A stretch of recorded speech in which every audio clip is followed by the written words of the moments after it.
राष्ट्रीय दिव्यांग पार्टी ने शास्त्री नगर सेंटर पर बगिया गेट नंबर 4 के अंदर डॉक्टर भीमराव अंबेडकर की 134वीं जयंती के अवसर पर उन्हें पुष्पांजलि अर्पित कर श्रद्धांजलि दी और मिष्ठान वितरण किया। इस अवसर पर एक गोष्ठी का आयोजन भी किया, जिसमें डॉक्टर भीमराव अंबेडकर के जीवन पर प्रकाश डालते हुए राष्ट्रीय दिव्यांग पार्टी के राष्ट्रीय अध्यक्ष वीरेंद्र कुमार ने कहा कि समाज के लोग डॉक्टर अंबेडकर के बताए मार्ग पर चलकर आपसी भाईचारा, प्रेम और शांति सद्भाव का परिचय दे। वीरेंद्र कुमार ने कहा कि समाज के लोग अंबेडकर के बताए रास्ते पर चलकर नशे से अपने को मुक्त करें। वीरेंद्र कुमार ने कहा कि डॉक्टर अंबेडकर ने कहा कि हम सबसे पहले और अंत में भारतीय हैं, उसके बाद और कुछ। डॉक्टर अंबेडकर कहते थे कि शिक्षा वह दरवाज़ा है जिसे खोलकर आप तरक्की के रास्ते खोल सकते हैं। किताबें खुद चुप रहती हैं परंतु सारे रास्ते खोल देती हैं और जिसने पढ़ लिया उसको बोलना सिखा देती हैं। डॉक्टर अंबेडकर शोषित पीड़ित समाज को न्याय दिलाने के लिए संविधान की रचना की। उन्होंने कहा राजनीतिक लोकतंत्र के साथ सामाजिक लोकतंत्र को भी प्रस्थापित करना चाहिए। सामाजिक लोकतंत्र का अर्थ स्वतंत्रता, समता, बंधुत्व जीवन पद्धति। अंबेडकर ने हमें संविधान की रचना कर सामाजिक समानता के अधिकारों को दिलाने का काम किया है।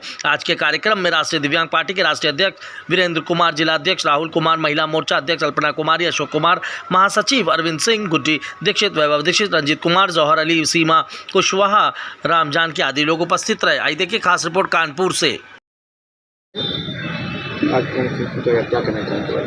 देखिए, डॉक्टर भीमराव अंबेडकर की आज जयंती है। पूरा देश इस जयंती को मना रहा है, सरकार से लेकर के और जो समाज सेवी संगठन है, समाज के लोग हैं, सभी मना रहे हैं।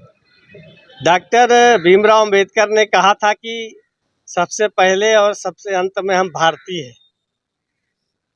शिक्षा का वह दरवाज़ा है जिसे खोलकर आप तरक्की के सारे रास्ते खोल सकते हैं।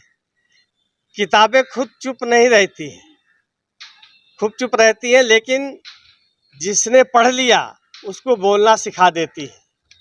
इसी तरह अंबेडकर ने कहा था कि राजनीतिक लोकतंत्र के साथ सामाजिक लोकतंत्र को भी प्रस्थापित करना चाहिए। सामाजिक लोकतंत्र का अर्थ है स्वतंत्रता, समता और बंधुता युक्त जीवन पद्धति। ये अंबेडकर की जो बातें हैं वो समाज के लोगों को अपनानी चाहिए। लोग अंबेडकर जी को ढो रहे हैं, लेकिन उनके आदर्शों को, उनके कही गई बातों को का अनुपालन नहीं करते हैं। समाज में देखा जा रहा है लोग नशा के आदी हो गए हैं। अंबेडकर ने नशा मुक्ति के लिए बहुत बड़ा कहा था कि आप नशे से मुक्त रहिए। तो नशे से आप मुक्त होंगे तभी परिवार और समाज के बारे में सोच पाएंगे। शिक्षित बनो, संगठित हो, संघर्ष करो, ये उनका नारा था और उसी नारे के तहत आज सारे लोग चल रहे हैं। तो शिक्षित तो तभी हो पाओगे ना जब अपने नशे से दूर होगे।